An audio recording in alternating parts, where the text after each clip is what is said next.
మీకోసం పర్మిషన్ లేకుండా చేస్తున్నాను, త్వరగా కానిచ్చేద్దాం.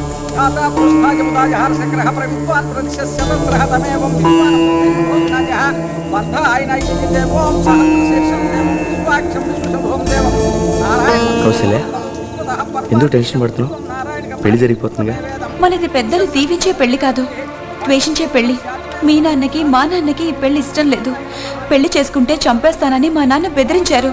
అందుకే నాకేదో తెలియని భయం వేస్తుంది రవి. మనం ఉంది గుళ్ళో, మనకేం కాదు. అయినా రేపు మన వాళ్ళకి తెలిసేసరికి మనం ఢిల్లీలో ఉంటాం. టికెట్స్ కూడా రెడీగా ఉన్నాయి. కూల్. అయ్యా, మాంగళ్య ధారణ గావించండి.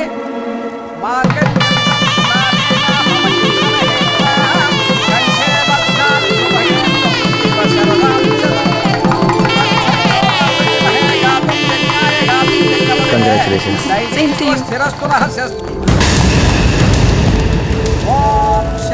రండ్రా.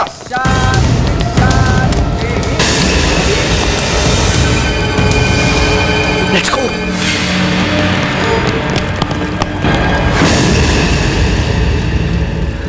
పద.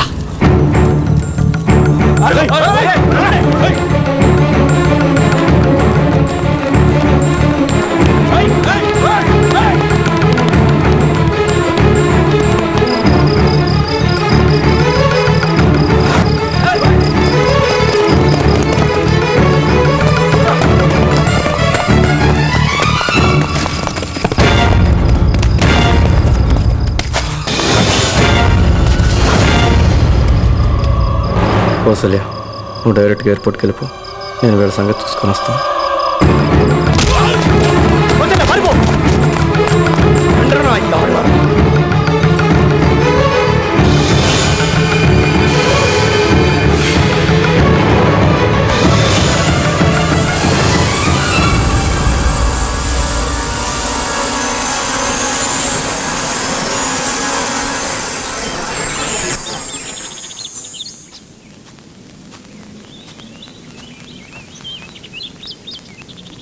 సైక్రటిస్ట్ ఏం చెప్పాడు?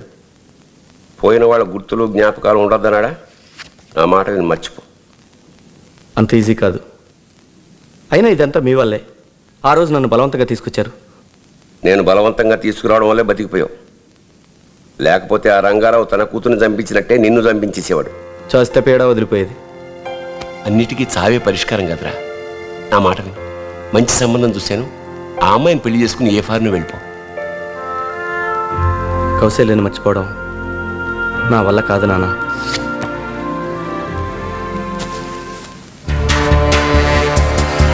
మర్చిపోక తప్పదురా. కౌశల్యం చంపించింది నేనే.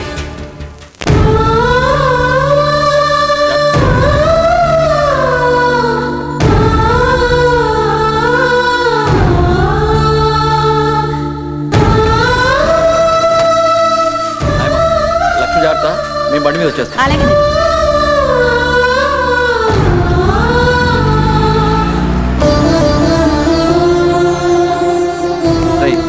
మధ్యాహ్నం 2 గంటలకు ఆపరేషన్. మనం ముందే డబ్బు కట్టాల్సి ఉంటుంది. పద, త్వరగా బయలుదేరదాం. శ్రీరామ్, ఆ కన్నీళ్ళు ఏంట్రా? శ్రీరామ్, శ్రీరామ్, ఏం జరిగిందిరా?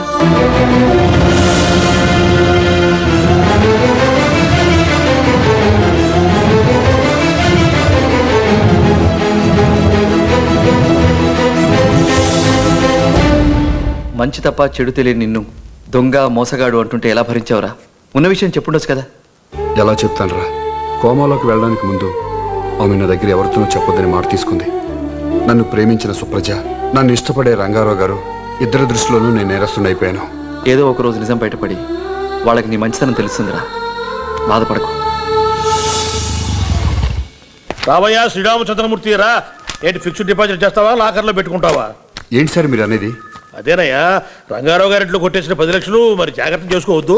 అది కాదు సార్, అసలు ఏం జరిగిందంటే. వద్దు, ఏమీ చెప్పొద్దు. ఇందాక నీ గురించి ఎంక్వైరీ చేయమని మీ ఆఫీసుకు పంపిస్తే మీ బాసే తను షూరిటీ క్యాన్సిల్ చేసుకుంటున్నానని చెప్పాడు. సార్ నేను చెప్పేది వినండి సార్. విని పుణ్యం మూట కట్టుకోవడానికి ఇదేమన్నా పురాణ కాలక్షేపమా? నీ ఉద్యోగం ఊడింది, షూరిటీ ఇచ్చేవాడు లేరు, నీకు లోను చచ్చినా రాదు. సార్ మీకు దండం పెడతాను, అంత మాట అనకండి. నేను ఏ తప్పు చేయలేదు సార్. నా మాట నమ్మండి. మీరు లోన్ ఇస్తారని ఇన్ని రోజులు నమ్ముకున్నాను. ఇవ్వకపోతే అన్యాయం అయిపోతాను సార్. ఇస్తే నేను అన్యాయం అయిపోతాను బాబు. ఒక్కసారి ఆలోచించండి సార్. రాత్రే ఆలోచించాను నీకు లోన్ ఇవ్వకూడదని.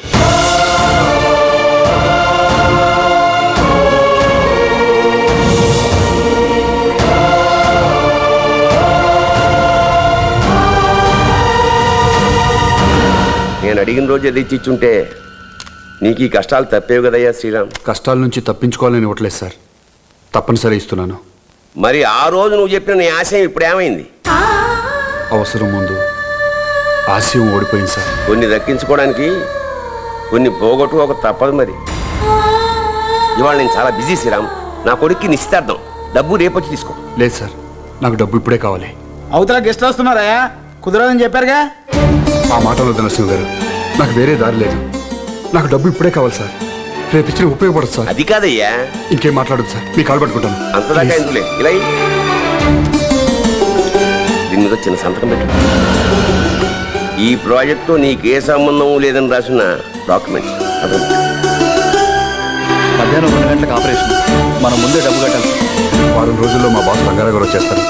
రాగానే నా చేతి డబ్బు అందుతుంది. ఆ డబ్బుతో నీకు ఆపరేషన్. మీ ఆయన ఎవరో కనిపెట్టి ఆయనకి నేను అప్పగించేస్తాను.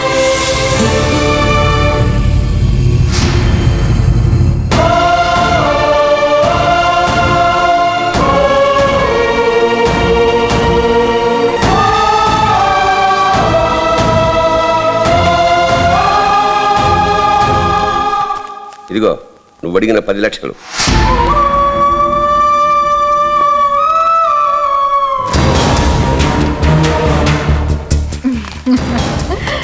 మొత్తానికి మీరు అనుకునేది సాధించారు. ఆ రంగారావు గారు అండ చూసుకుని ప్రాజెక్ట్ నాకు అమ్మనన్నాడు. వెంటనే నిన్ను ప్రయోగించా. నువ్వు డబ్బు కొట్టేశావు, నేరం వాడి మీదకి వచ్చింది. మీ నీచాన ప్లాన్కి ఆడు దురదృష్టం తోడై పెళ్లి విషయం బయటపడ్డది. సార్ మరి నా ఫ్లాట్ ఇల్లుంటే గృహప్రవేశం పెట్టుకో ప్రేమ. ఫ్లాటా? వీడు ఇస్తే కదా. ఏ చంటి, ఎక్కడే నీ ఫ్రెండ్? వెంటనే డబ్బు కట్టకపోతే ఆపరేషన్ క్యాన్సిల్ చేయాల్సి వస్తుంది. లేదు సార్, వచ్చేసాను. మిమ్మల్ని నమ్మి ఆపరేషన్ ఫిక్స్ చేశా. వేరే ఆపరేషన్ వెళ్ళాల్సిన డాక్టర్ అది ఆపి నీది ఫిక్స్ చేశానయ్యా. ఫోన్ చేశాను సార్, వస్తున్నాను. ఇంకెప్పుడే వచ్చేది? అదిగో సార్, వచ్చేసాను. సార్ డబ్బు తీసుకొచ్చాను సార్. వెళ్ళి కౌంటర్లో కట్టు, ఆపరేషన్ అరేంజ్ చేస్తా. అలాగే. ఎక్కడి నుండి తెచ్చారా? ఎక్కడి నుంచి అయితే లేరా? అది కాదు, ఇంత డబ్బు ఎలా మేనేజ్ చేసావు? నరసింహ గారికి ప్రాజెక్ట్ అమ్మేశాను 10 లక్షలకి. అంత విలువైన ప్రాజెక్ట్ని 10 లక్షలకు అమ్మేశావా? రే, ప్రాణం కంటే ఏ ప్రాజెక్టు విలువైంది కాదురా. ఎవరైనా పెట్టుబడి పెడితే ఇలాంటి ప్రాజెక్టులు ఎన్నైనా చేయగలను. ఎంత ఖర్చు పెట్టినా పోయిన ప్రాణం తీసుకురాలేం కదరా. ఇంత మంచి ఫ్రెండ్ నాకున్నందుకు చాలా గర్వపడుతున్నాను రా. ఈ రిపోర్ట్ తీసుకువెళ్ళి ఇదిగోండి 10 లక్షలు.